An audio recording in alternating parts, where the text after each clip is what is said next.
समय का ध्यान रखते हुए मैं निवेदन करना चाहता हूं, एक और हमारे स्टार कैंपेनर पवन कल्याण जी ट्रैफिक में अटक गए। एक आध 2 मिनट में वो आ जाएंगे। उससे पहले मैं आदरणीय युवा नेता भारतीय जनता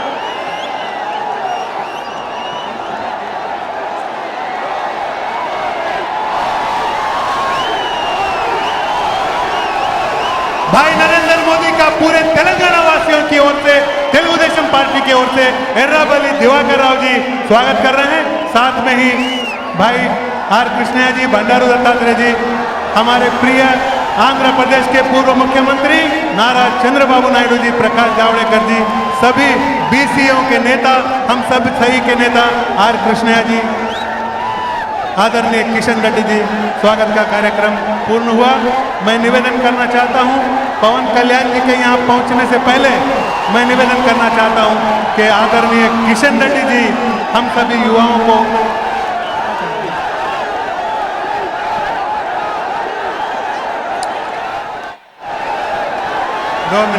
రెండు నిమిషాలు వచ్చేసారు। వేదిక మీద ఉన్నటువంటి గౌరవ పెద్దలు భావి భారత ప్రధాని నరేంద్ర మోడీ గారు, తెలుగుదేశం పార్టీ అధ్యక్షులు గౌరవనీయులు నారా చంద్రబాబు నాయుడు గారు, పెద్దలు దత్తాత్రేయ గారు, అదేవిధంగా తెలుగుదేశం పార్టీ సంబంధించినటువంటి గౌరవ పెద్దలు, అదేవిధంగా భారతీయ జనతా పార్టీ నాయకులు,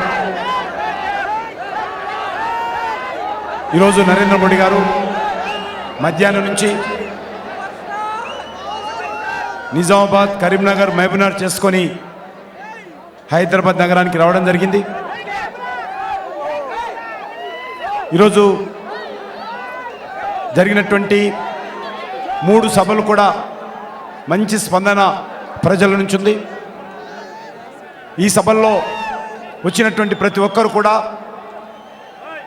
లేక ఈరోజు తెలంగాణలో కానీ తెలంగాణలోని అన్ని గ్రామాల్లో కూడా ప్రజల యొక్క సానుకూలమైనటువంటి స్పందన ఉంది।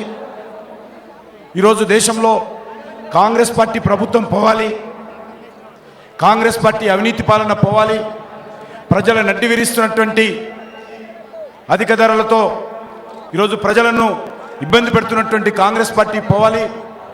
ఈరోజు దేశంలో అనేక రకాల సంక్షోభాలు ఉన్నాయి। ఈ సంక్షోభాల నుంచి దేశాన్ని గట్టెక్కించాల్సినటువంటి బాధ్యత ఈరోజు అన్ని వర్గాల ప్రజలు ఆలోచన చేస్తున్నారు। ఈరోజు ఆర్థిక సంక్షోభం కానీ, వ్యవసాయ సంక్షోభం కానీ, పారిశ్రామిక సంక్షోభం కానీ, ఈరోజు రాజకీయ సంక్షోభం కానీ, నిరుద్యోగ సమస్య పరిష్కారంలో కూడా వైఫల్యం కానీ, అన్ని రకాల సంక్షోభాల చుట్టూ ఈ దేశం ముందుకెళ్తున్నటువంటి పరిస్థితుల్లో, మరి దేశం ఇబ్బంది పడుతున్నటువంటి పరిస్థితుల్లో ఈ సమస్యల నుంచి గట్టెక్కించేటటువంటి నాయకత్వం కోసం ఈరోజు దేశ ప్రజలు చూసుకుంటున్నారు।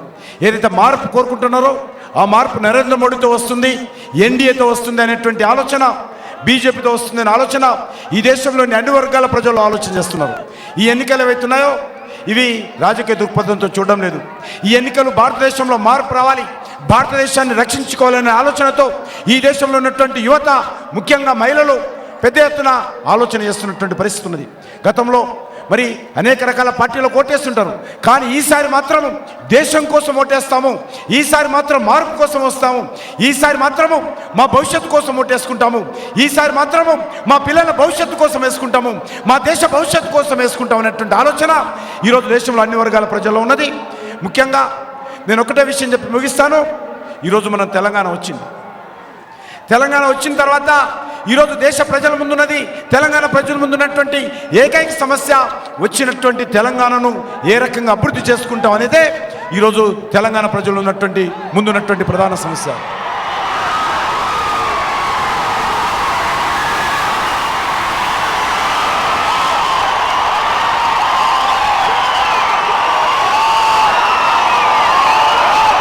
జనసేన పార్టీకి సంబంధించినటువంటి మిత్రులు పవన్ కళ్యాణ్ గారు వేదిక మీదకి వచ్చారు. భారత్ మాతాకి నరేంద్ర మోడీ గారి నాయకత్వం. ఈరోజు వచ్చినటువంటి తెలంగాణ ఏ రకంగా అభివృద్ధి చేసుకోవాలి, ఏ పార్టీ ఈరోజు తెలంగాణకు అభివృద్ధి విషయంలో విశ్వసనీయతతో కూడినటువంటి నాయకత్వం ఇవ్వగలుగుతుంది, ఏ పార్టీ ఈరోజు తెలంగాణ అభివృద్ధి చేయగలుగుతుందో ఆలోచన చేసుకోవాలి. ఈరోజు ప్రధానమైనటువంటి 3 ఈరోజు పార్టీలు ఈ యొక్క తెలంగాణ ప్రజల ముందు నిలబడ్డాయి.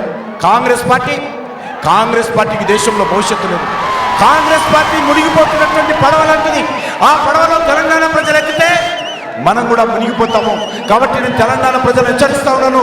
ఇప్పుడిప్పుడే తెలంగాణ ఎంతో కష్టపడి సాధించుకున్నాము, ఎన్నో బలిదానాలు చేసి సాధించుకున్నాము. ఈ తెలంగాణను అభివృద్ధి చేసుకోవాలంటే కాంగ్రెస్తో సాధ్యం కాదు. కాంగ్రెస్ పార్టీ మునిగిపోతున్నటువంటి నావలాంటిది.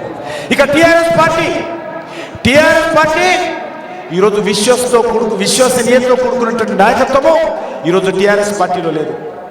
టీఆర్ఎస్ పార్టీ ఈరోజు పూర్తిగా తెలంగాణ ఉద్యమంలో పాల్గొన్నది తప్ప తెలంగాణను అభివృద్ధి చేసేటువంటి సత్తా, ఆ రకమైనటువంటి నాయకత్వము టీఆర్ఎస్ పార్టీలో లేదు. టీఆర్ఎస్ పార్టీ ఎంతసేపు ఉద్యమాలను రెచ్చగొట్టేటువంటి ప్రయోజనాల గురించి ఆలోచన చేసింది తప్ప ఈరోజు తెలంగాణను అభివృద్ధి చేసేటువంటి అవకాశం లేదు. ముఖ్యంగా మీకు అందరికీ మనవి చేస్తున్నాను, తెలంగాణ అభివృద్ధి జరగాలంటే కేంద్ర ప్రభుత్వం యొక్క సహాయ సహకారాలు కావాలి. ఈరోజు కొత్తగా ఏర్పడినటువంటి మన తెలంగాణ పసిబిడ్డ ఈరోజు దాన్ని పెంచి పెద్ద చేయాలంటే, సమస్యలు పరిష్కారం చేసుకోవాలంటే, మౌలిక వసతులు కల్పించుకోవాలంటే కేంద్ర ప్రభుత్వం యొక్క సహాయ సహకారాలు అవసరం. ఈరోజు కేంద్ర ప్రభుత్వం ఎవరొస్తుంది? నరేంద్ర మోడీ గారి నాయకత్వంలో బీజేపీ ఎన్డీఏ ప్రభుత్వము కేంద్రంలో వస్తుంది.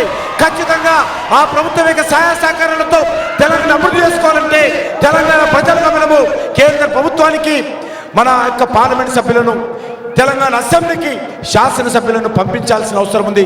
కాబట్టి తెలంగాణలో బీజేపీ టీడీపీ ప్రభుత్వాన్ని ఏర్పాటుకు సహకరించాల్సిందిగా, కేంద్రంలో ఎన్డీఏ ప్రభుత్వాన్ని సహకరించడం కోసం ఎమ్మెల్యేలను ఎంపీలను ఓటేసి గెలిపించాల్సిందిగా మీ అందరినీ కోరుకుంటూ సెలవు తీసుకుంటున్నాను. జై హింద్.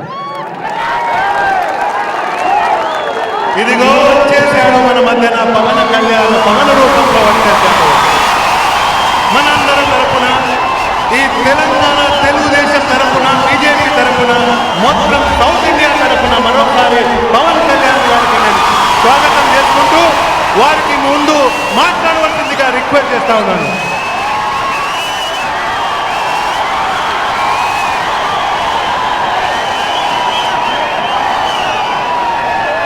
వచ్చిన తెలంగాణ రాష్ట్రానికి వచ్చిన శ్రీ నరేంద్ర మోడీ గారికి, మిగతా ఎన్డీఏ ప్రజలందరికీ నా హృదయపూర్వక నమస్కారం.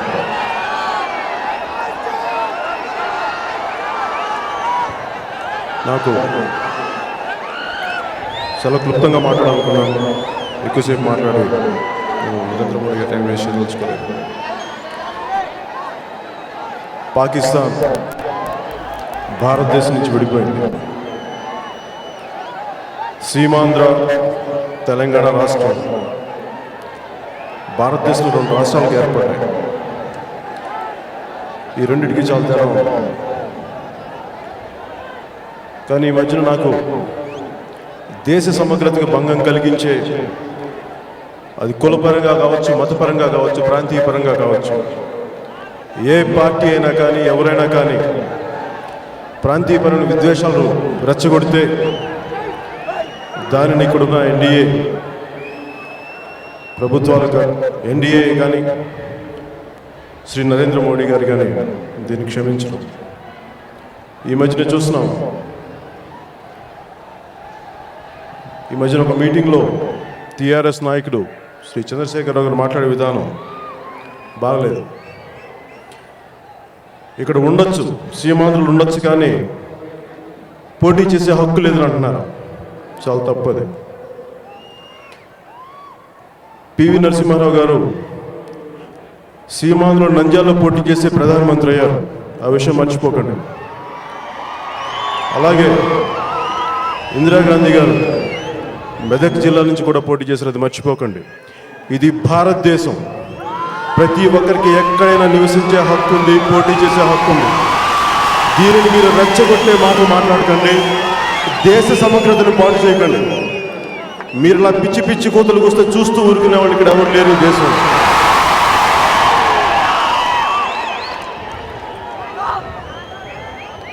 ఇలాగా పిచ్చి పిచ్చిగా ఒక పద్ధతి పాడు లేకుండా కాంగ్రెస్ సోనియా గాంధీ గారి నాయకత్వంలో, రాహుల్ గాంధీ గారి నాయకత్వంలో విడగొట్టిన విధానం వల్ల వచ్చిన సమస్యలు ఇవన్నీ. స్వీట్స్ పంచుకొని విడిపోవాల్సిన రాష్ట్రాలు, అన్నదమ్ములాగా విడిపోవాల్సిన రాష్ట్రాలు ఈరోజు చిన్న ఇబ్బందులతో, ద్వేషాలతో విడిపోతున్నాయి. దాని మొదటి నుంచి నేను దానికి ఒప్పుకోలేదు. అలాగే నరేంద్ర మోడీ గారికి కూడా నేను ఆయన గాంధీనగర్లో కలిసినప్పుడు ఇదే విన్నవించుకున్న, రాష్ట్రాలకు విడిపోవడం సమస్య కాదు, కానీ కొంతమంది నాయకులు దాని ద్వేషాలతో ఇంకా విడగొట్టాలని చూస్తున్నారు. ఇది దేశ సమగ్రతకు మంచిది కాదని చెప్పాను. ఆయన కూడా ఇదే, తెలుగు జాతి ఒకటి, రాష్ట్రాలుగా విడిపోవచ్చు కానీ తెలుగు జాతి ఒకటి. ఎందుకంటే తెలుగు జాతి ఐక్యమత్యం దెబ్బతింటే అది భారతదేశ జాతికే భంగం కలుగుతుంది, భారతదేశ సమగ్రతకే భంగం కలుగుతుంది. అది దయచేసి మీరు ఎవరు మర్చిపోకండి. ఇది తెలంగాణ భారతదేశం అంతర్భాగం, అంతేగాని అది వేరే దేశంగా విడిపోలేదు. మీరు పదే పదే ప్రతి ఒక్కరిని, సీమాంధ్ర ప్రాంత ప్రజల్ని తిడతా ఉంటే మటుకు తోటి భారతీయులు, ఇక్కడ భారతీయులు ఎవరు ఒప్పుకోరు. దయచేసి మీరు గ్రహించండి చంద్రశేఖరరావు గారు. అలాగే ముఖ్యంగా శ్రీ రాహుల్ గాంధీ గారిని చూస్తే ఆయనకి ప్రధానమంత్రి అవ్వాలని ఆశ ఉంది. సంతోషం, అవ్వచ్చు, ఎవరైనా అవ్వచ్చు. కానీ ఆయన ఈ దేశంలో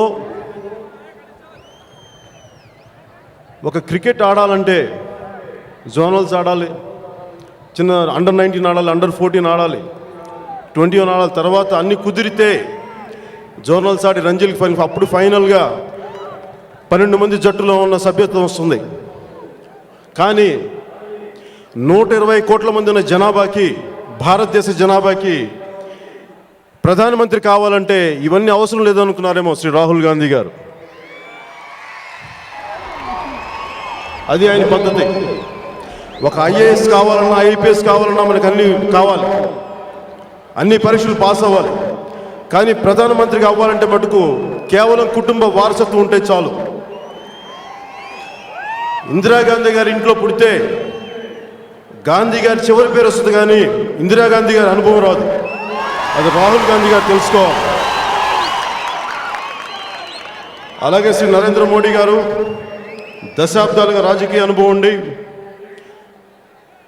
3 సార్లు గుజరాత్ ముఖ్యమంత్రికి ఎన్నికై ప్రజలందరి ప్రేమతోటి ఆయన లాంటి బలమైన నాయకత్వం మన బలమైన దేశానికి కావాలని కోరుకుంటే ఈరోజు మన ప్రధానమంత్రి అభ్యర్థిగా మనకి హైదరాబాద్కు వచ్చారు. అలాగే ముఖ్యంగా ప్రతి ఒక్కరూ తెలుసుకోవాల్సింది, ఒక ప్రధానమంత్రిగా బలమైన దేశాన్ని పాలించాలంటే చాలా బలమైన నాయకులు కావాలి. అంతేగాని బలహీనమైన నాయకులు కాదు, వారసత్వంతో ఉన్న నాయకులు కాదు. అలాంటి నాయకులు ఈ దేశాన్ని పాలించలేరు. అలాంటి పాలించడానికి ఒకప్పుడు కొంతమంది ఉన్నారేమో, కానీ ఇక్కడున్న కోట్లాది మంది యువత దానికి ఒప్పుకోరు. బలమైన నాయకులు శ్రీ నరేంద్ర మోడీ గారే మన దేశ ప్రధానిగా కావాలని ప్రతి ఒక్కరూ, ప్రతి ఒక్క భారతీయుడు ఆకాంక్షిస్తున్నాడు.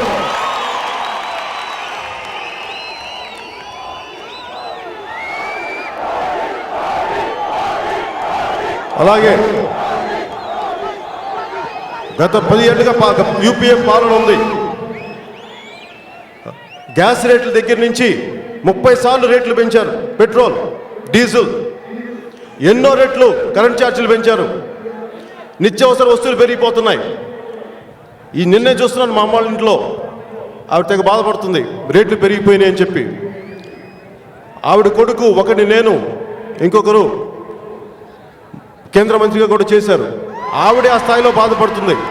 కానీ ఇంకా సామాన్యుల పరిస్థితి మీరు ఊహించుకోవచ్చు. ఈ యూపీఏ పాలనలో సామాన్యులు ఎంత ఇబ్బందులకు గురవుతున్నారు. అలాంటి ఇబ్బందులకు గురవకుండా ప్రతిదీ మన కంట్రోల్లో ఉండాలి, మన నియంత్రణలో ఉండాలి. ప్రతి సామాన్యుడు, ప్రతి మధ్యతరగతి వాడు సంతోషంగా ఉండాలి అంటే ఎన్డీఏ ప్రభుత్వం రావాలి. దానికి నరేంద్ర మోడీ గారు ప్రధానమంత్రిగా ఉండాలని నేను మనస్ఫూర్తిగా మనందరి తరపున తెలియజేసుకుంటున్నాను. నాకు మీ అందరికీ మనస్ఫూర్తిగా చెప్తున్నాను, నేను ఈ దేశ సమగ్రతను కోరుకునేవాడిని. ఎవరు ఎన్నైనా చేసుకోవచ్చు, సంతోషంగా ఉండండి, కానీ పదవులు పొందండి, అధికారాలు పొందండి, కానీ దయచేసి దేశాన్ని విచ్ఛిన్నం చేసే మాటలు మటుకు కట్టిపెట్టేయండి. మీ అందరికీ మనస్ఫూర్తిగా వేడుకుంటూ, ఒకటే దేశం, ఒకటే మంత్రం అభివృద్ధి, ఒకటే పేరు దేశమంతా శ్రీ నరేంద్ర మోడీ, ఒకటే నినాదం దేశమంతటా మోగుతుంది, కాంగ్రెస్ హటాओ, కాంగ్రెస్ హటాओ, కాంగ్రెస్ హటాओ, జై హింద్. గౌరవనీయులు నరేంద్ర మోడీ గారు, గౌరవనీయులు పవన్ కళ్యాణ్ గారు,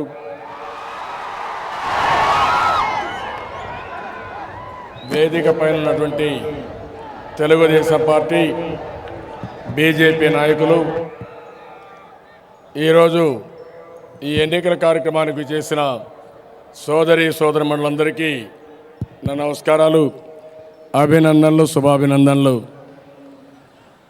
ఇప్పుడే నేను మహబూబ్నగర్ జిల్లాకి వెళ్ళాను, మీటింగ్ చూశాను. ఇప్పుడు ఎల్బీ స్టేడియంకి వచ్చాను. మీ ఉత్సాహం చూస్తూ ఉంటే, మీ అభిమానం చూస్తూ ఉంటే నాకు ఏమాత్రం అనుమానం లేదు, కేంద్రంలో నరేంద్ర మోడీ ప్రధానమంత్రి కావడం ఖాయం. 100% అవుతున్నారు. నరేంద్ర మోడీ గారు ప్రధాని కావాలా లేదా తమ్ముళ్ళు మిమ్మల్ని అడుగుతున్నా. కావాలి అని వాళ్ళు గట్టిగా చప్పట్లు కొట్టి హర్షాన్ని, ఆమోదాన్ని తెలియజేయండి. ఈరోజు ఒక్కసారి ఆలోచిస్తే 10 సంవత్సరాల కాంగ్రెస్ పార్టీ పాలన ఈ దేశాన్ని భ్రష్టు పట్టించింది. అన్ని రంగాలలో ఫెయిల్ అయ్యారు. అవినీతి విచ్చలవిడిగా పెరిగిపోయింది. ఒక్కసారి మీరు ఆలోచించుకున్నట్టయితే సోనియా గాంధీ అవినీతికి అండగా నిలబడింది. రాష్ట్రానికి జిల్లాల్లో అవినీతి ఆనకొండలను తయారు చేసే పరిస్థితి వచ్చింది. ఈరోజు ఈ అవినీతి వల్ల దేశం బాగా దెబ్బతినే పరిస్థితికి వచ్చింది. ఇప్పుడే మిత్రులు పవన్ కళ్యాణ్ గారు చెప్పారు, నిత్యావసర వస్తువుల ధరలు పెరిగిపోయినాయి. అదే మాదిరిగా అభివృద్ధి ఆగిపోయింది. మా తమ్ముళ్ళు ఇక్కడే ఉన్నారు, అందరూ కోరుకుంటున్నారు నరేంద్ర మోడీ వస్తే తప్ప మాకు ఉద్యోగాలు రావు, నరేంద్ర మోడీ ప్రధానమంత్రి కావాలి, దేశం బాగుపడాలని అందరూ కోరుకునే పరిస్థితి వచ్చింది. నేను జిల్లాలకు పోతా ఉంటే చూస్తున్నాను, యువత ముందుకు వస్తున్నారు. తెలంగాణ జిల్లాల్లో ఎవరైతే తెలంగాణ ఆందోళనలో భాగస్వాములయ్యారో వారందరూ ఇప్పుడు తెలుగుదేశం, బీజేపీ గెలవాలి, మళ్ళీ మాకు ఉద్యోగాలు రావాలని చెప్పి రోడ్డు మీదకి వచ్చే పరిస్థితి వచ్చింది. ఇది శుభ పరిణామం అని చెప్పి కూడా నేను మీకు తెలియజేస్తున్నాను. ఈరోజు ఒక్కసారి చూస్తే కాంగ్రెస్ నాయకత్వం లేదు. మన్మోహన్ సింగ్ గారు 10 సంవత్సరాలు ఈ దేశాన్ని భ్రష్టు పట్టించారు. అన్ని రంగాల్లో విఫలమయ్యారు. దానివల్ల దేశంలో ఉండే ప్రజానికం పూర్తిగా దెబ్బతినే పరిస్థితి వచ్చింది. ఈరోజు నాయకత్వాన్ని చూస్తే నరేంద్ర మోడీ గారు ఉన్నారు, 3వసారి ముఖ్యమంత్రిగా ఎన్నికయ్యారు. అంతేకాదు ఒక సమర్థవంతమైన నాయకత్వాన్ని ఇచ్చారు. ఈరోజు ఇక్కడ హైదరాబాద్లో మీరందరూ ఉన్నారు. హైదరాబాద్ని ప్రపంచ పటంలో పెట్టింది తెలుగుదేశం పార్టీ పెట్టాం. ఆ విషయం మనం గుర్తుపెట్టుకోవాల్సిన అవసరం ఉంది. 9 సంవత్సరాల్లో ఆ రోజు సైబరాబాద్ సిటీని, హైటెక్ సిటీని, ఇన్ఫ్రాస్ట్రక్చర్ అంతా చేశాం. దీనికి కారణం ఆ రోజు ఎన్డీఏ గవర్నమెంట్ ఢిల్లీలో ఉంది. వాజ్పేయి గారు అండగా ఉన్నారు. ఎప్పుడు నేను అభివృద్ధి కావాలన్నా వాజ్పేయి గారు బ్రహ్మాండంగా సహకరించారు. ఆ రోజు ఎన్డీఏ సహకారంతోనే హైదరాబాద్ని అభివృద్ధి చేశాం. ఈరోజు భారతదేశంలో మీరేది చూసినా ఆ రోజుల్లో అయినాయి తప్ప తర్వాత ఏమీ కాలేదు. ఈరోజు నేను అడుగుతున్నాను, కాంగ్రెస్ పార్టీ 10 సంవత్సరాలు ఏం చేశారని. టీఆర్ఎస్ పార్టీ మాటలు మాట్లాడుతున్నారు. మనం చేసిన అభివృద్ధిని అడ్డం పెట్టుకుని డబ్బులు వసూలు చేసుకున్నారు తప్ప ఈ టీఆర్ఎస్ పార్టీ ఏమీ చేయలేదు. ఇది యథార్థం. అందుకని మీలో ఒక చైతన్యం రావాలి. తెలంగాణ వచ్చింది, ఆంధ్రప్రదేశ్ రాష్ట్రంగా ఏర్పడింది, 2 రాష్ట్రాలు వచ్చాయి. ఈరోజు మనకందరికీ కూడా తెలుగు జాతికి ఒక బాధ్యత ఉంది. తెలుగు వారిని కలవాల్సిన అవసరం ఉంది. ఈరోజు రాష్ట్రం రెండుగా విడిపోయినా తెలుగు జాతి ఒకటిగా ఉండాలి. మళ్ళీ అందరం కలిసి ముందుకు పోవాలి. 2 రాష్ట్రాల్లో అభివృద్ధి కావాలి. 2 నూతనమైన రాష్ట్రాలు. అనేక సమస్యలు ఉన్నాయి. ఈరోజు రైతాంగం ఉంది. 1-2 సమస్యలు కాదు. రైతులే చాలా ఇబ్బందుల్లో ఉన్నారు. అప్పుల ఊబిలో ఉన్నారు. ఆత్మహత్యలు చేసుకుంటున్నారు. మళ్ళీ నరేంద్ర మోడీ గారి నాయకత్వంలో కేంద్రంలో తప్పకుండా రైతుకు న్యాయం చేయించడం, స్వామినాథన్ కమిటీ రిపోర్ట్ని ఆమోదించే విధంగా చేస్తారని చెప్పి నేను ఆశిస్తున్నా.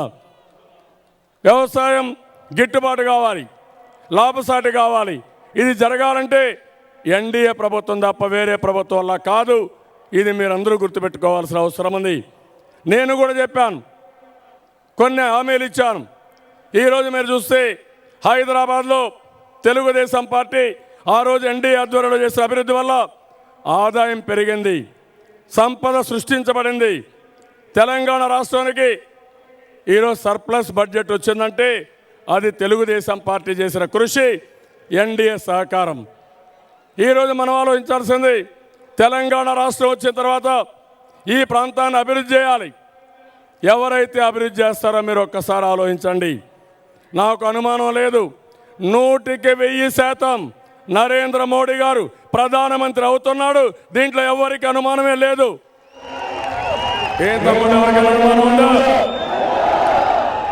అలాంటప్పుడు ఈ సీమ తెలంగాణ, ఈ రాష్ట్రంలో అభివృద్ధి కావాలి. ఎన్నో సమస్యలు ఉన్నాయి. రైతు సమస్యలు ఉన్నాయి, సాగునీటి సమస్య ఉంది, అదే మరి ఉద్యోగ సమస్యలు ఉన్నాయి, ధరలు పెరిగిపోయినాయి. ఇలాంటి సమస్యలు చాలా ఉన్నాయి. అన్నింటికంటే ముఖ్యంగా కరెంటు సమస్య కూడా ఉంది. ఇవన్నీ పరిష్కారం కావాలంటే కేంద్రంలో మన ప్రభుత్వం రావాలి. కేంద్రంలో మనకు అండగా ఉండాలి. కేంద్రంలో ఎన్డీఏ ప్రభుత్వం వచ్చినప్పుడు తెలంగాణలో కూడా తెలుగుదేశం పార్టీ, బీజేపీ కూటమితో ప్రభుత్వాన్ని ఏర్పాటు చేయాల్సిన అవసరం ఉంది. నేను ఈరోజు నరేంద్ర మోడీ గారి మీటింగ్ చూశాను. ఇటీవల జిల్లాలో తిరిగాను. నాకు ఏమాత్రం అనుమానం లేదు, తప్పకుండా ఈ 2 పార్టీలు కలిపి తెలంగాణలో ప్రభుత్వాన్ని ఏర్పాటు చేస్తాం. ఎవరు అడ్డుకోలేరని చెప్పి కూడా నేను మీకు అందరికీ హామీ ఇస్తున్నాను. ఇది జరుగుతుంది. ఒక్కసారి మీరు ఆలోచించండి. హైదరాబాదే కాదు, తెలంగాణ రాష్ట్రానికి టీఆర్ఎస్ ఏం చేశారు? తెలంగాణ అడ్డం పెట్టుకుని కుటుంబం బాగుపడ్డారు తప్ప వరగబెట్టింది ఏమీ లేదు. ఈరోజు మీరు ఒక పక్క చూస్తే మొత్తం వాళ్ళు పోటీ చేసింది కూడా కుటుంబ సభ్యులందరూ పోటీ చేసే పరిస్థితికి వచ్చారు. ఒక కుటుంబ పాలన. రెండోది కాంగ్రెస్ పార్టీ చూస్తే ఎక్కడ కూడా నాయకత్వం లేదు, వాళ్ళకు ఒక కార్యక్రమం లేదు, ఏమీ లేని పరిస్థితిలో ఉంది. భారతదేశం ఒక గొప్ప దేశం. మనకు వనరులు ఉన్నాయి, మానవ వనరులు ఉన్నాయి, సహజ వనరులు ఉన్నాయి. 10 సంవత్సరాలుగా ఈ దేశాన్ని పట్టి పీడిస్తున్న సమస్య అవినీతి. మామూలు అవినీతి కాదు. రాష్ట్రాల్లో అవినీతి జరిగింది, దేశంలో అవినీతి జరిగింది. అవినీతి సమాజానికి ఒక క్యాన్సర్ మారిగా తయారైపోయింది. నాకు ఒక నమ్మకం ఉంది, మళ్ళీ ఎన్డీఏ ప్రభుత్వం అవినీతిని పూర్తిగా ప్రక్షాళన చేసి ఈ దేశాన్ని ముందుకు నడిపిస్తారని చెప్పి కూడా నేను భావిస్తున్నాను. ఇది జరుగుతుంది. అదే మారిగా ఈరోజు నాయకత్వం లేదు. దేశంలో చూడండి, మన్మోహన్ సింగ్ గారు ఒక నాయకుడు కాదు, ఏమీ చేయలేకపోయారు. ఇంకో పక్క రాహుల్ గాంధీ చూస్తే అసలు అవగాహన లేని పరిస్థితి ఉంది, సమస్యలంటే తెలియని పరిస్థితి ఉంది. ఇలాంటి వారి చేతుల్లో ఈ దేశాన్ని పెడితే ఏమవుతుందో మీరు ఒక్కసారి ఆలోచించండి. ఇంకో పక్క టీఆర్ఎస్ మాట్లాడుతున్నారు 3వ కూటమని. మీరందరూ ఒకటి గుర్తుపెట్టుకోవాలి, ఈ దేశంలో కాంగ్రెస్కి వ్యతిరేకంగా పనిచేసిన పార్టీ తెలుగుదేశం పార్టీ. 4 ప్రభుత్వాలు కాంగ్రెస్ ఇతర ప్రభుత్వాలు వస్తే 3 ప్రభుత్వాలు తెలుగుదేశం పార్టీ చొరవతో వచ్చాయి. ఆ రోజు ఎన్టీ రామారావు గారు నేషనల్ ఫ్రంట్ పెట్టి కాంగ్రెస్ చిత్తుగా ఓడించి వీపీ సింగ్ని ప్రధానమంత్రి చేసిన విషయం ఈ సందర్భంగా గుర్తు చేస్తున్నాను. తర్వాత నేషనల్ ఫ్రంట్ కానీ ఎన్డీఏ కానీ ఈ ప్రభుత్వాలు వచ్చాయి. నాది మోడీ గారిది కాంబినేషన్ విన్ విన్ సిచ్యువేషన్. మేమిద్దరం అభివృద్ధి జట్టు. నేను అభివృద్ధి చేశాను, గర్వంగా చెప్పుకుంటున్నాను. మోడీ గారు ఇటీవల బ్రహ్మాండంగా అభివృద్ధి చేసి దేశం మొత్తం మోడీ కావాలని చెప్పి అడుగుతున్నారంటే వారు చేసిన అభివృద్ధి తప్ప ఇంకోటి కాదు. ఏం తమ్ముళ్ళు, మోడీ గారిని కావాలని కూడా అభివృద్ధి కోసం అవునా కాదా? మోడీ గారి కంటే ఎవరైనా అభివృద్ధి చేసేవారు ఉన్నారా? ఈ దేశానికి అవసరం మోడీ నాయకత్వం ఉండాలేదా? ఉన్నప్పుడు మీరందరూ కూడా ఇంటికి ఒక సైనికుడు తయారు కావాలి.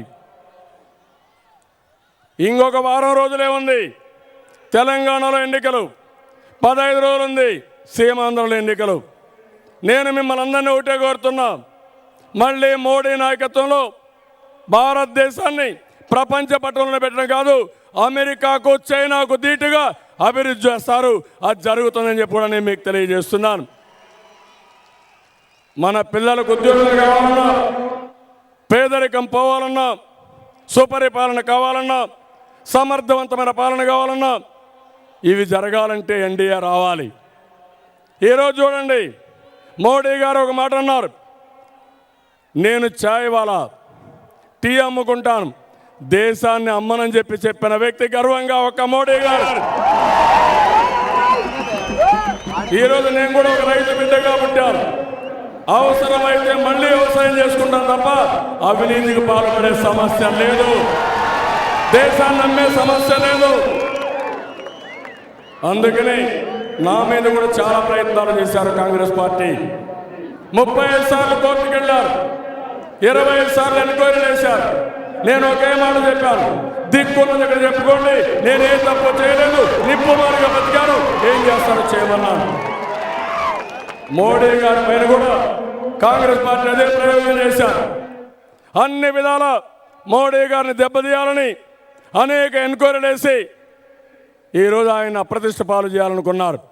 కాంగ్రెస్ పార్టీ ఎంత ప్రయత్నం చేస్తే మోడీ గారు అంత ఎదిగారు తప్ప ఎక్కడా వెనక్కిపోయే పరిస్థితి లేదు. ఈ దేశంలో కన్యాకుమారి నుంచి కాశ్మీర్ వరకు ఒకే ఆలోచన ఉంది. ఆ ఆలోచన ఈ దేశంలో అవినీతి పోవాలి, అభివృద్ధి జరగాలి. అభివృద్ధి జరగాలంటే ఒక సమర్థవంతమైన నాయకత్వం కావాలి. మన రాష్ట్రంలో అవినీతి చూసాం, దేశంలో అవినీతి చూసాం, ప్రజలు అసహించుకునే పరిస్థితి వచ్చింది. అందుకని నేను మిమ్మల్ని అందరినీ కోరుతున్నాం, రాష్ట్ర ప్రజానికాన్ని, దేశ ప్రజానికాన్ని కోరుతున్నాం, మళ్ళీ ఈ దేశం అభివృద్ధి కావాలి, మంచి జరగాలి. నేను ఇప్పుడు మాట్లాడుతూ ఉంటే మేమిద్దరం కలిసి వస్తూ మాట్లాడుకున్నాం. మోడీ గారి టెక్నాలజీ పైన ఎంత అవగాహన ఉందంటే, ఒకప్పుడు ఐటీ అంటే నేను ప్రమోట్ చేశాను. ఈరోజు మోడీ గారు ఐటీనే కాదు 3Dని కానీ టెక్నాలజీని కానీ బ్రహ్మాండంగా ఉపయోగిస్తున్నారు.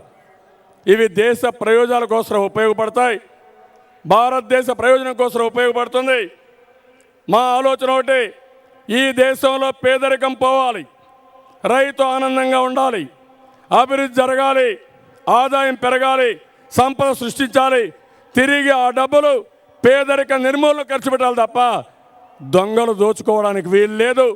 ఎవరైనా దోచుకుంటే తప్పకుండా ఆ అవినీతి పరుల దగ్గర ఆ డబ్బులు రాబడతారు తప్ప చట్ట ప్రకారం చర్యలు తీసుకుంటారు తప్ప వదిలే సమస్య లేదని చెప్పి కూడా నేను మీకు తెలియజేస్తున్నాను. తెలుగుదేశం పార్టీ తెలంగాణ ప్రాంతంలో ఒక సామాజిక తెలంగాణ, నవ తెలంగాణ, బంగారు తెలంగాణ కోసం కృషి చేస్తున్నాం. బీసీని తొలి ముఖ్యమంత్రి ఈ తెలంగాణలో పెట్టాలని తెలుగుదేశం పార్టీ నిర్ణయించాం. మోడీ గారిని కూడా ఒకసారి ఆలోచిస్తే భారతదేశానికి తొలి ప్రధాని ఒక బీసీ అభ్యర్థి అవుతున్నారంటే గర్వపడాల్సిన అవసరం ఉంది. ఆయన కష్టపడి పైకొచ్చాడు, బ్రహ్మాండంగా పనిచేశారు. ఈరోజు భారతదేశానికి ఒక దారి చూపించే పరిస్థితికి వచ్చింది. ఈరోజు నేను మిమ్మల్ని అందరిని అడుగుతున్నాను, రాష్ట్ర ప్రజలను కోరుతున్నాం, మీరందరూ కూడా ఒక పక్క తెలుగుదేశం పార్టీ బలపరిచిన బీజేపీ అభ్యర్థుల్ని, బీజేపీ బలపరిచిన తెలుగుదేశం పార్టీ అభ్యర్థుల్ని గెలిపించాల్సిందిగా మిమ్మల్ని కోరుతున్నాం. అందరూ ఎంపీలు గెలవాలి, మళ్ళీ ఢిల్లీలో మోడీ గవర్నమెంట్ రావాలి, ఇక్కడ ఒక బీసీ ముఖ్యమంత్రి కావాలి, సామాజిక న్యాయం జరగాలి. దీనికోసం పూర్తిగా సహకరించమని ప్రతి ఒక్కరిని కోరుకుంటూ మరొకసారి ఈ కార్యక్రమానికి వచ్చిన మిమ్మల్ని మనస్ఫూర్తిగా అభినందిస్తూ మీ అందరి దగ్గర సెలవు తీసుకుంటున్నాను. జై హింద్, జై జన్మభూమి. మిత్రపక్షాల ఐక్యత వర్ధిల్లాలి. తమిళలో మిత్రపక్షాల ఐక్యత, మిత్రపక్షాల ఐక్యత, మిత్రపక్షాల ఐక్యత. ధన్యవాదాలు. Thank you. भारत माता की। मंच पर विराजमान श्री नारा चंद्रबाबू नायडू जी, श्री जी किशन रेड्डी जी, मेरे मित्र भाई पवन कल्याण जी, श्री बंडारू दत्तात्रेय जी, लोकसभा में यहाँ के लोकप्रिय उम्मीदवार श्री इंद्रसेन रेड्डी जी, डॉक्टर भगवंत राव जी, श्री नरेंद्र नाथ जी, श्री मल्ला रेड्डी जी, श्री वीरेंद्र गौड़ जी, श्री चिन्नप्पा रेड्डी जी, मंच पर विराजमान तेलुगु देशम पार्टी के Shri are Krishnappa ji, Shri Dayakar Rao ji, Shri Ramana ji, Bharatiya Janata party के प्रवक्ता श्री प्रकाश जावड़ेकर जी और विशाल संख्या में पधारे हुए भारत के भाग्य विधाता मेरे भाइयों और बहनों,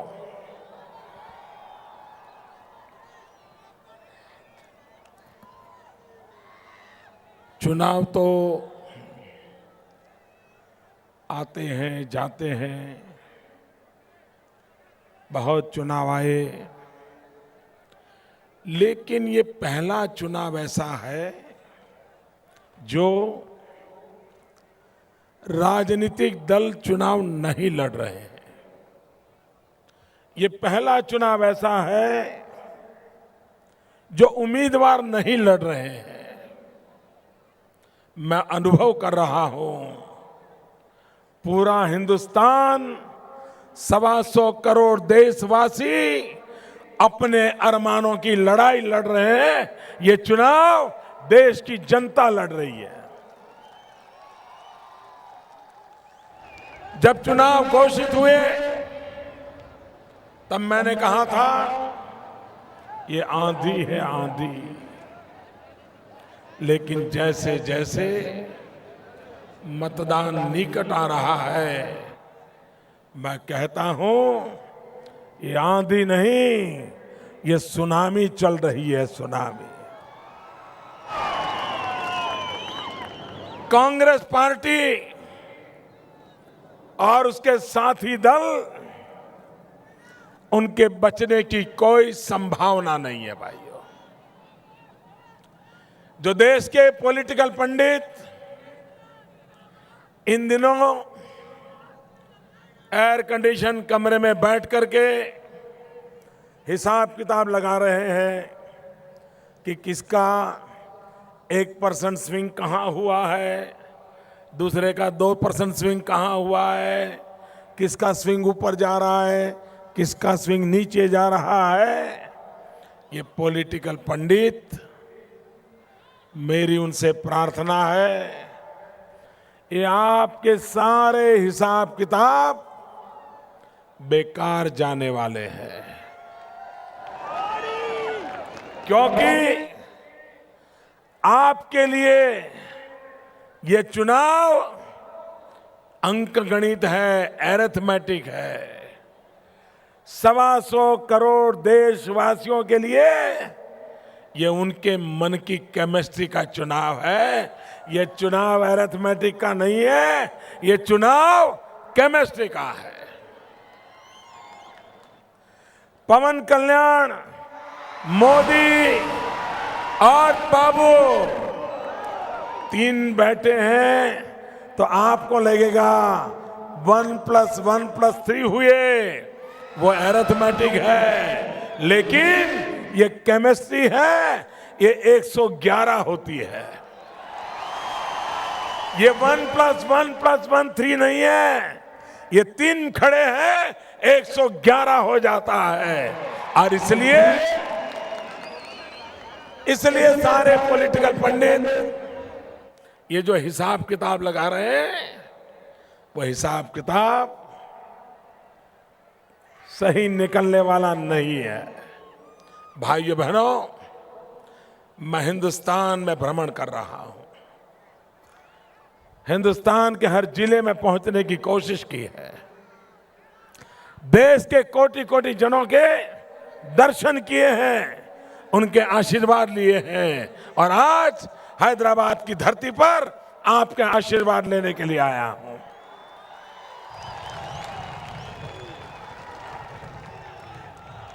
चाहे तेलंगाना हो, चाहे सीमांध्र हो,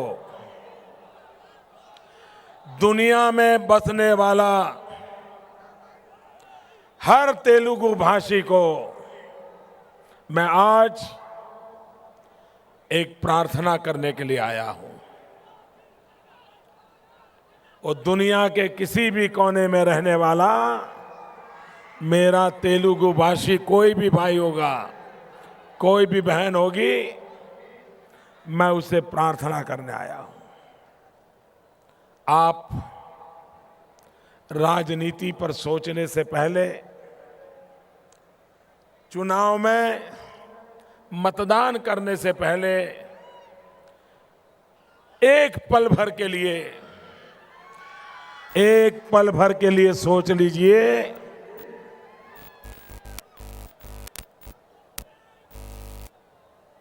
ये मैडम सोनिया जी का परिवार, ये मां बेटे, भूतपूर्व प्रधानमंत्री, उसके पहले के भूतपूर्व प्रधानमंत्री इंदिरा जी को देख लीजिए, राजीव जी को देख लीजिए, ये मां बेटे की सरकार देख लीजिए। मेरे तेलुगु भाषी भाइयों बहनों, जरा इतिहास पर नजर कीजिए। कोई मुझे कहे यहां के एक मुख्यमंत्री अंजैया जी का क्या गुनाह था, क्या गुनाह था उनका? किस गांधी परिवार के बेटे राजीव गांधी, जो कांग्रेस पार्टी के सिर्फ महामंत्री थे, इंदिरा गांधी प्रधानमंत्री थी, और हैदराबाद के एयरपोर्ट पर आंध्र के मुख्यमंत्री आंध्र की जनता के चुने हुए प्रतिनिधि थे। ये हिम्मत थी राजीव गांधी की, जो कुछ नहीं थे, एक पार्टी के महासचिव थे, अंजैया जी को अपमानित किया था। उनके आंख में से आंसू सूखते नहीं थे, और कुछ दिनों के बाद उनको मुख्यमंत्री पद से हटा दिया गया था। राजीव गांधी ने एक गुनाह किया था, एक, और कांग्रेस पार्टी ने आंध्र प्रदेश खो दिया, 20 साल तक खो दिया। भाइयों बहनों, क्या कारण है इस परिवार को आंध्र के साथ, चाहे तेलंगाना हो या सीमांध्र हो, मैं पूछना चाहता हूं, संजीव रेड्डी राष्ट्रपति के नाते उनको पसंद किसने किया था? कांग्रेस पार्टी के अधिकृत उम्मीदवार थे। देश में राष्ट्रपति पद की गरिमा, उम्मीदवार भी एक बहुत बड़ा सम्मानीय बात होती है, और कांग्रेस पार्टी ने संजीव रेड्डी को श्रीमती इंदिरा गांधी ने नामांकन किया था। क्या हुआ? तेलुगु भाषी संजीव रेड्डी का क्या गुनाह था? इंदिरा गांधी ने उनकी पीठ में छरा भोंका, उनके अधिकृत उम्मीदवार को पराजित किया और वीवी गिरी को राष्ट्रपति बना दिया था। मेरे हाथ से तेलुगु भाषी भाइयों बहनों, आप याद कीजिए क्या कारण है ये अपमान आप झेल रहे हैं। मेरे गले नहीं उतरता है भाइयों। मैं तीसरी बात बताता हूं।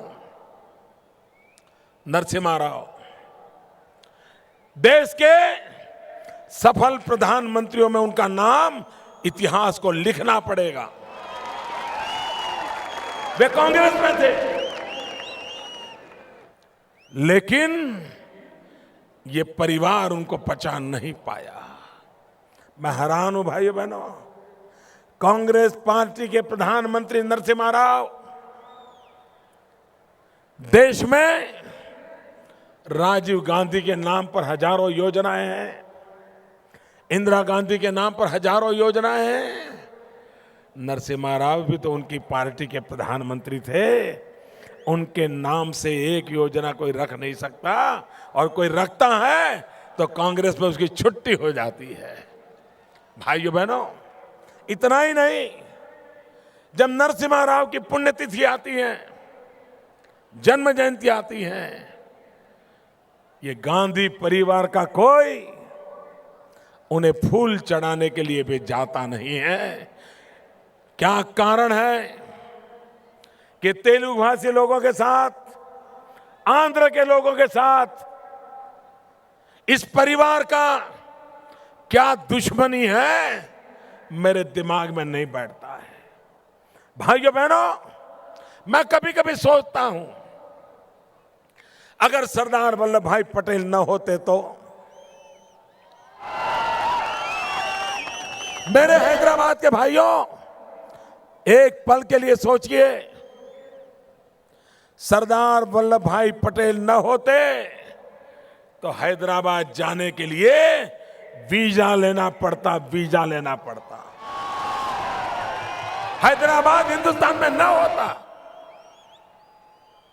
ये सरदार पटेल में दम था कि आज हम हैदराबाद की धरती पर बैठ करके भारत मां के गुणगान कर सकते हैं। उस सरदार पटेल के प्रति भी नेहरू परिवार का रवैया क्या रहा? उनको अपमानित करने का एक मौका नहीं छोड़ा। भाइयों बहनों, तेलंगाना बन गया, सीमांध्र ने अपनी जगह बना ली। अब इस लकीर को कोई मिटा नहीं सकता है। तेलंगाना हिंदुस्तान का एक राज्य बन चुका है।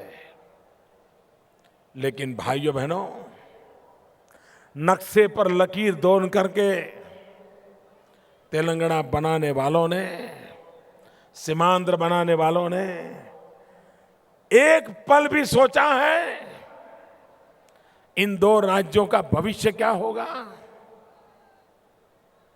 वो आगे कैसे बढ़ेंगे? उनकी व्यवस्थाएं क्या होगी? उनको कौन संभालेगा? भाइयों बहनों, जिस दिन तेलंगाना बना, मैंने कांग्रेस पार्टी पर गंभीर आरोप लगाया था।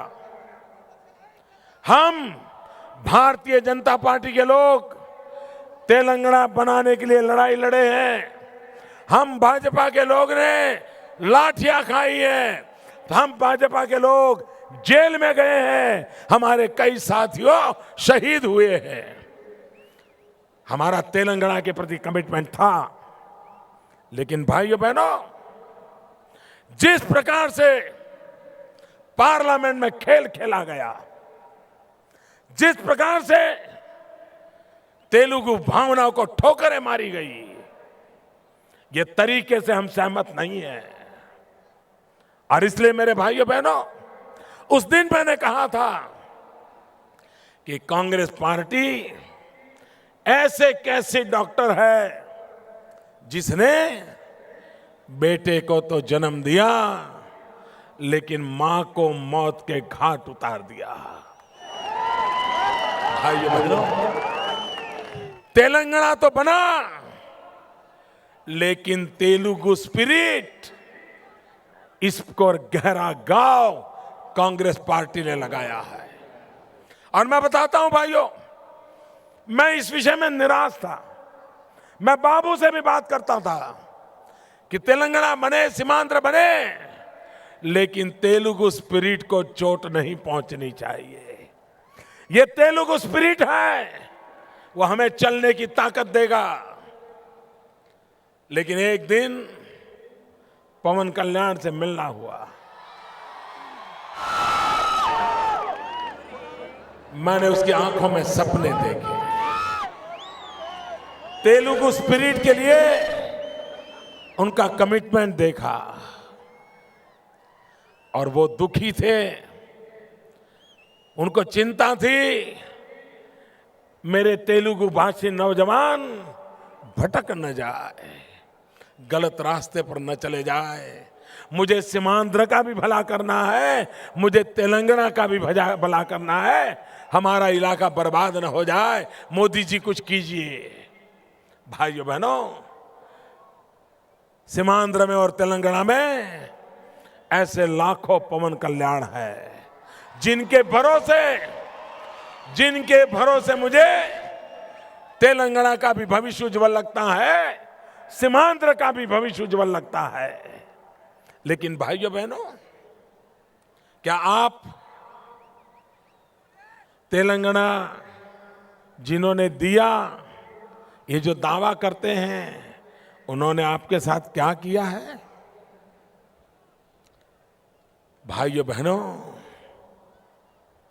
अटल बिहारी वाजपेयी ने छत्तीसगढ़ दिया था, अटल बिहारी वाजपेयी ने उत्तराखंड दिया था, अटल बिहारी वाजपेयी ने झारखंड दिया था, लेकिन एक भी गोली नहीं चली थी। खून का रक्त का एक बिंदु नहीं गिरा था। भारत मां की आंख में आंसू नहीं आए थे। भाइयों बहनों, ये ऐसी कांग्रेस की क्या परंपरा रही है कि तेलुगु भाषी 1100 नौजवानों को गोलियों से भून दिया। इन लोगों ने उनको मौत के घाट उतार दिया। ये 1100 लोगों की शहादत पर ये तेलंगाना बना है। भाइयों, ये शहादत नक्शे पर लकीर बनाने के लिए नहीं बनी है। ये शहादत पार्लियामेंट पे कानून बनाने के लिए नहीं बनी है। ये शहादत तेलंगाना का भाग्य बनाने के लिए हुई है, तेलंगाना के भाग्य को उज्जवल करने के लिए हुई है। आप मुझे बताइए, जिन्होंने 1100 लोगों को गोलियों से भून दिया, मौत के घाट उतार दिया, क्या वो तेलंगाना का भविष्य बनाएंगे? मुझे जवाब चाहिए आपसे दोस्तों, क्या ये तेलंगाना का भविष्य बनाएंगे? वे आपका भाग्य बदलेंगे, आपकी जिंदगी बदलेंगे? जिन्होंने 1100 लोगों को मार दिया, वे आपके लिए कुछ नहीं कर सकते भाइयों। और इसलिए इस चुनाव में इन पे भरोसा मत करना भाई। सरकारें आती हैं, जाती हैं, ये जनता जनार्दन अजरा अमर होती है भाइयों। और इसलिए मैं आज तेलंगाना के भविष्य की चिंता लेकर के आया हूं। मैं सीमांध्र के भविष्य की चिंता लेकर के आया हूं। आज आपको एक ऐसे डॉक्टर की जरूरत है, आज आपको एक ऐसे सरकार की जरूरत है जिसको ये समझ हो कि तेलंगाना और सीमांध्र ये दोनों नवजात शिशु है। कांग्रेस ने इन दोनों राज्य जो नवजात शिशु हैं उसकी मां की कत्ल कर दी है। बिना मां के ये 2 बच्चे हैं, इसका लालन पालन कौन करेगा? इनका भला कौन करेगा? भाइयों बहनों, दिल्ली में आने वाली नई सरकार, दिल्ली में आने वाली नई सरकार इस जिम्मेवारी को भली भांति समझती है। और इसलिए मेरे भाइयों बहनों, आप भावना में बह मत जाना। जिस दिन मतदान करने जाए, उन 1100 बलिदानियों को भूलना मत।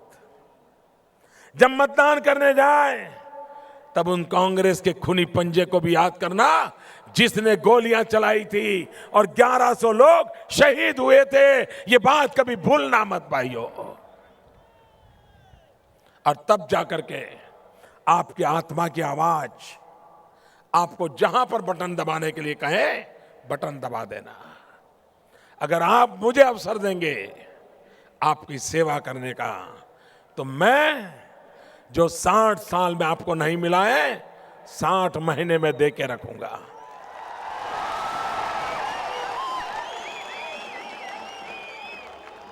भाइयों बहनों,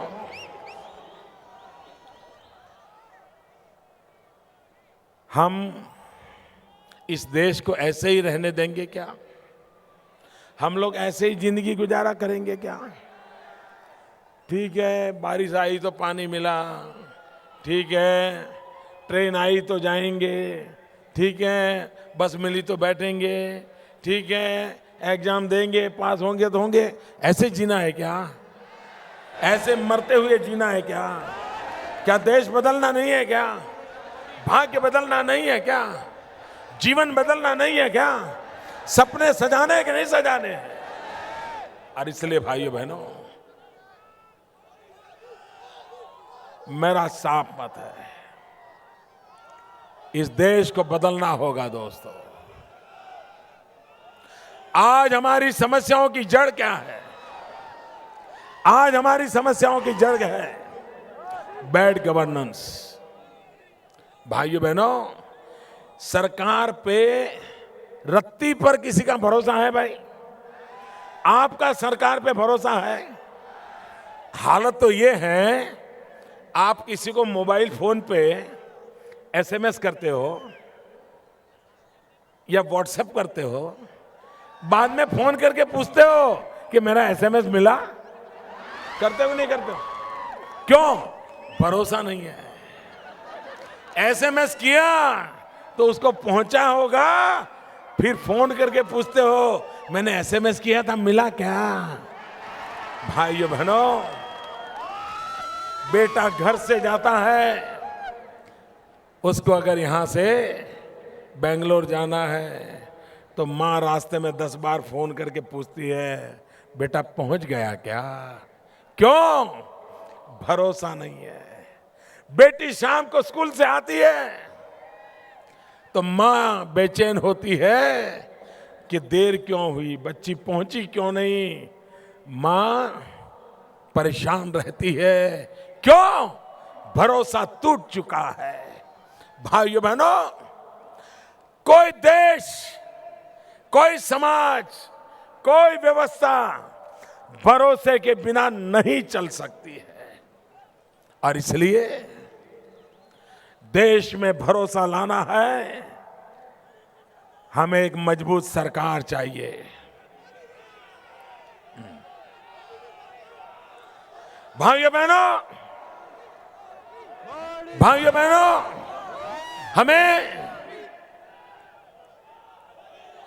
हमें गुड गवर्नेंस पे बल देना पड़ेगा।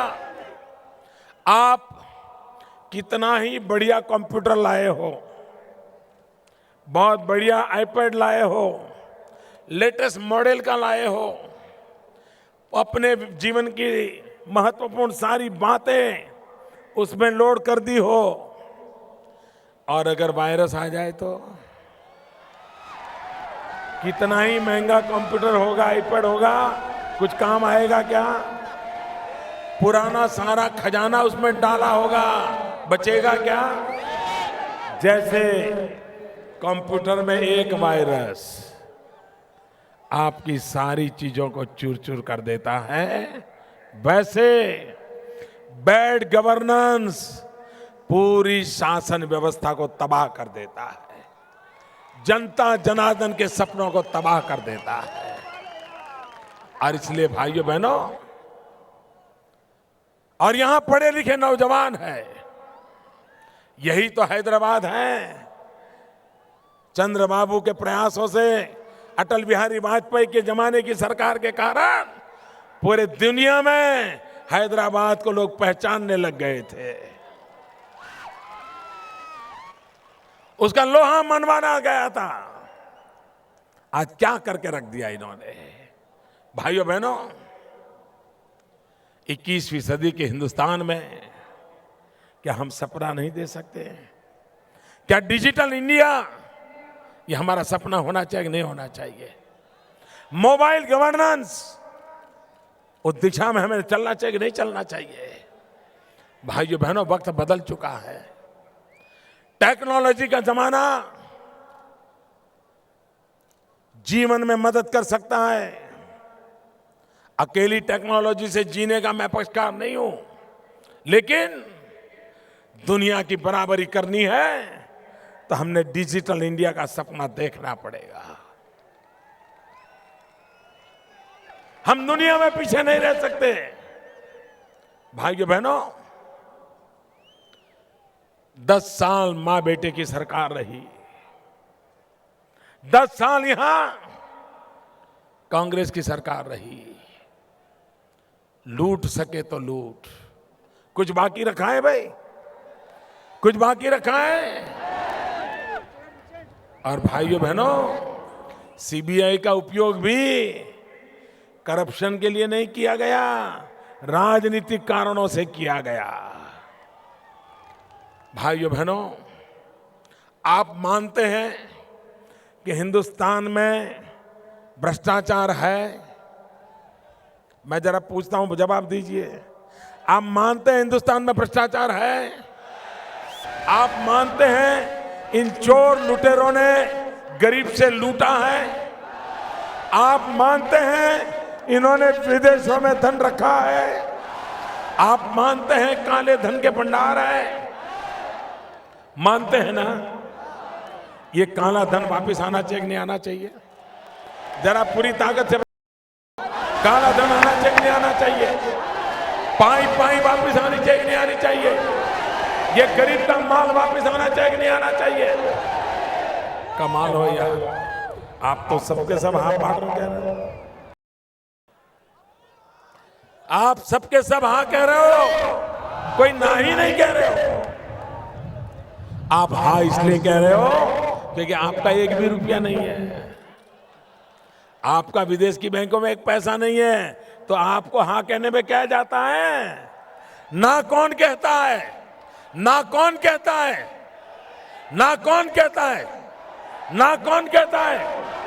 ये कांग्रेस के लोग ना कहते हैं क्योंकि उनको मालूम है।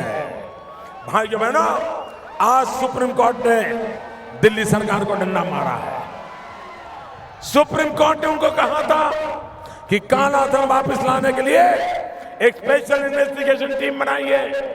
ये दिल्ली सरकार ने सुप्रीम का नहीं माना, कोई काम नहीं किया। आज सुप्रीम कोर्ट को डंडा चलाना पड़ा है। भाइयों बहनों, मैं आपको विश्वास दिलाता हूं, भगवान ने मुझे जितनी बुद्धि है, ये शक्ति दी है, हिंदुस्तान में जो भी टैलेंट है, इन सब की मदद लूंगा। कानून बदलना पड़े कानून बदलूंगा। दुनिया के किसी देश से संधि करनी पड़ेगी तो संधि करूंगा, लेकिन मेरे भारत के गरीबों के हक के पैसे मैं वापस ला के रहूंगा। पाई पाई वापस लाऊंगा दोस्तों। और ये पैसे गरीबों के काम लगाऊंगा, गरीबों के काम लगाऊंगा। इतना ही नहीं भाइयों बहनों, जो सैलरी क्लास है, जो सैलरी क्लास है, जिसका तनख्वाह फिक्स है, जिसका बेचारे का इनकम टैक्स कटता ही कटता है, वो ईमानदारी से इनकम टैक्स भरता है, उसने क्या गुनाह किया? इसलिए मैंने तय किया है, ये जो काला धन वापस लाऊंगा, जो सैलरी क्लास, जिसने ईमानदारी से देश की तिजोरी भरी है, उनको उसमें से इनाम के लिए कुछ पैसे वापस दूंगा। भाइयों बहनों, ईमानदारी की इज्जत होगी, बेईमानों को सजा होगी, ऐसी दिल्ली में सरकार होगी। भाइयों बहनों, ये कांग्रेस पार्टी, इसका अभी घोषणा पत्र, धोखा पत्र निकला और धोखा पत्र में उन्होंने कहा कि मां बेटे की सरकार अगर फिर से बनेगी तो वे 10 करोड़ नौजवानों को रोजगार देंगे। ये धोखा पत्र है, धोखा पत्र। ये आपकी आंख में धूल झोंकते हैं। अब कांग्रेस को ये भी पता चल गया है कि जनता जाग गई है, तो मामला धूल झोंकने से नहीं चलता, तो पार्लियामेंट में उन्होंने मिर्ची झोंकना शुरू किया है। मिर्चा, और उन्हीं के पार्टी के लोग। बताइए, तेलंगाना बने इसके लिए भारतीय जनता पार्टी के लोग सारी गालियां खा रहे थे, और तेलंगाना न बने इसलिए कांग्रेस के एमपी पार्लियामेंट में मिर्ची झोंक रहे थे। ये देखिए, दोगली नीतियां देखिए, इनकी बेईमानी देखिए। भाइयों बहनों, कांग्रेस पार्टी ने कहा था, 2009 में कहा था 10 करोड़ नौजवानों को रोजगार देंगे।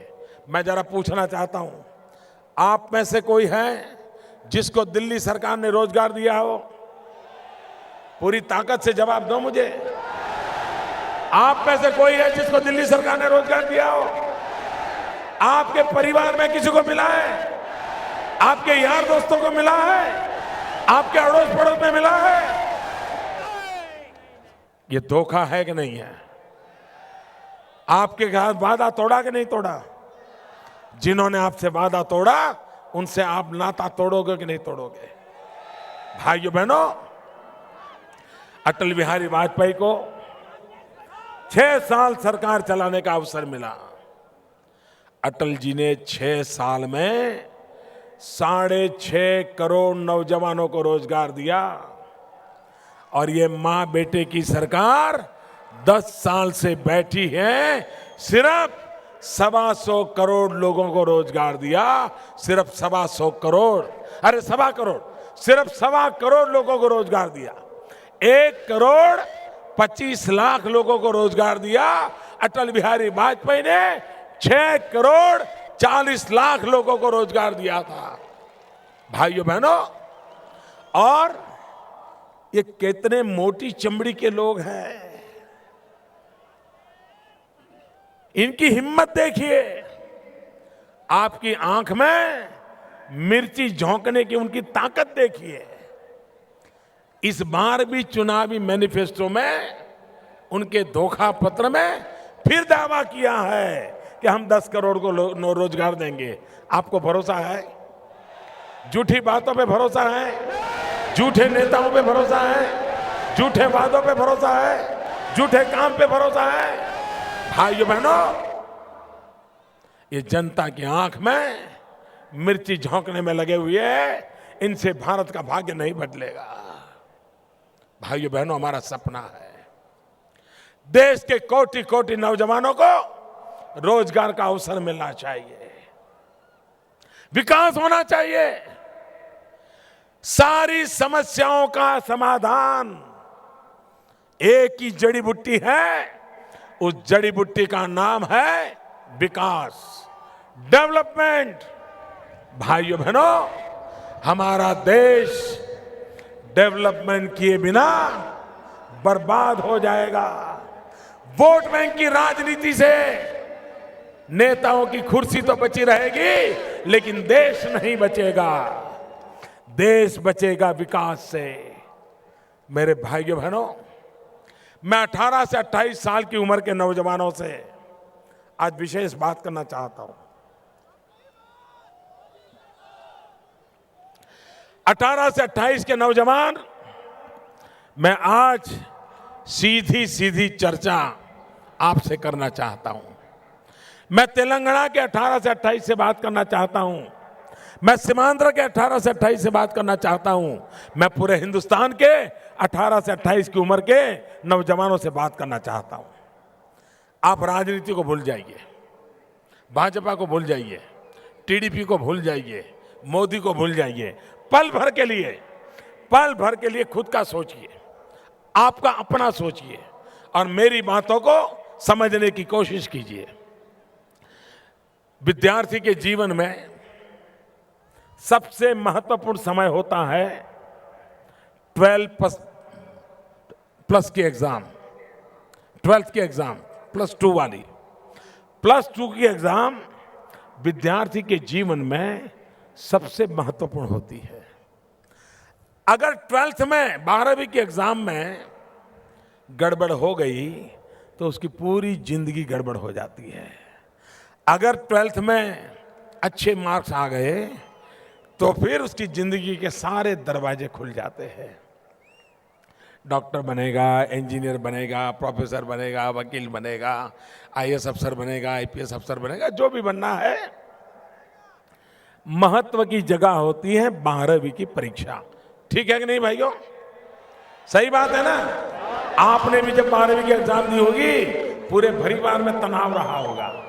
टीवी बंद हो गए होंगे, सिनेमा नहीं देखते होंगे, घर में मेहमान नहीं आते होंगे। 24 घंटे चुप रहो, 12वीं की परीक्षा है, बाहर मत जाओ, 12वीं की परीक्षा है, यही चलता है ना भाइयों बहनों।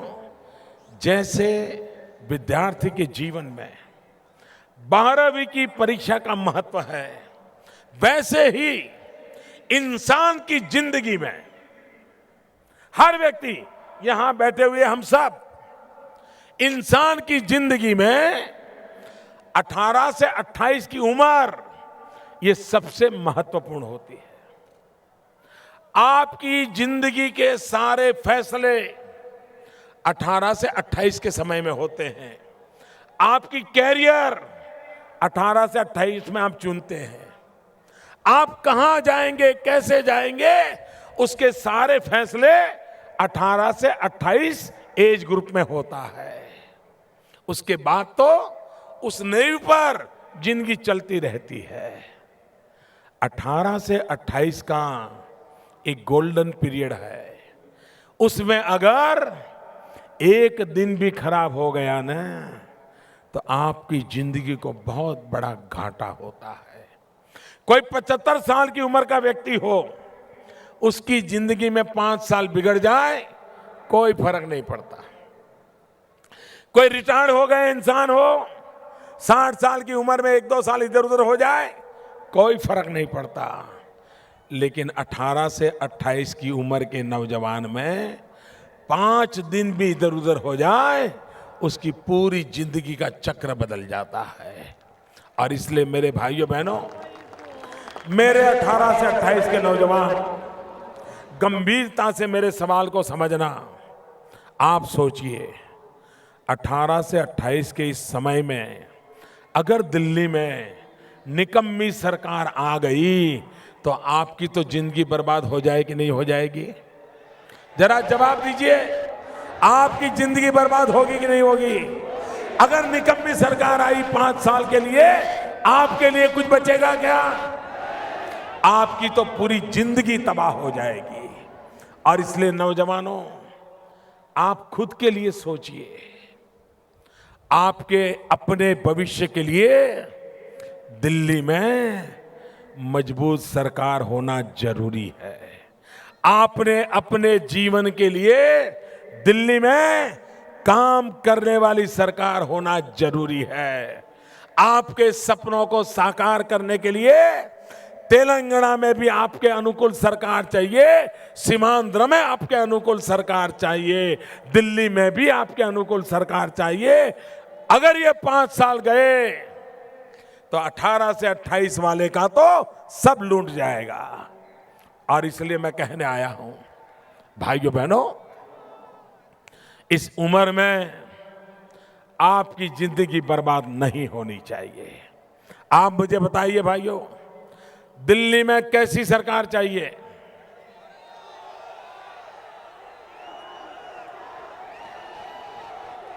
दिल्ली में कैसी सरकार चाहिए? दिल्ली में कैसी सरकार चाहिए? अरे मेरे मित्रों, मैं ये नहीं पूछ रहा हूं कि दिल्ली में किसकी सरकार चाहिए, मैं ये पूछ रहा हूं कैसी सरकार चाहिए। क्या देश को ढीली ढाली सरकार चलेगी? देश को मरी पड़ी सरकार चलेगी? अस्पताल बिस्तर पे लेटी हुई सरकार चलेगी? मां बेटे के ऑक्सीजन से चलने वाली सरकार चलेगी? रिमोट कंट्रोल से चलने वाली सरकार चलेगी? भाइयों बहनों, देश को इतना बड़ा देश चलाना है, मजबूत सरकार चाहिए, ढीली ढाली सरकार नहीं चाहिए। और इसलिए तेलंगाना हो कि सीमांध्र हो, एनडीए के सिवाय एक भी व्यक्ति चुन करके जाना नहीं चाहिए। कांग्रेस का तो खाता ही नहीं खुलना चाहिए। और कांग्रेस गोत्र से जो निकले हैं, जो कांग्रेस के यहां मलाई खाने की आदत रख गए हैं, उनको भी घुसने मत दो, उनको भी घुसने मत दो। भारतीय जनता पार्टी और चंद्रबाबू के नेतृत्व में सीमांध्र का भी भाग्य बनाए, तेलंगाना का भी भाग्य बनाए और भारत का भाग्य बनाने दिल्ली में भी मजबूत सरकार बनाए। भाइयों बहनों, इस चुनाव को भारत के भाग्य के साथ आपके भाग्य का भी संबंध है, आपके भविष्य के साथ संबंध है। मैं आज आग्रह करता हूं, हैदराबाद की धरती से आग्रह करता हूं, और मैं आज तेलंगाना में 4 जगह पे जाके आया हूं। मैं विश्वास से कहता हूं, जो आंधी जो सुनामी हिंदुस्तान में है, वो आंधी वो सुनामी तेलंगाना में भी है। आपके प्यार के लिए मैं आपका बहुत बहुत आभारी हूं।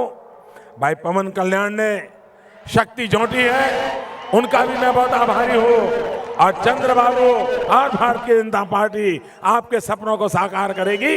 भारत माता की, 2 मुट्ठी बंद करके पूरी ताकत से बोलिए, भारत माता की, भारत माता की, वंदे वंदे वंदे वंदे।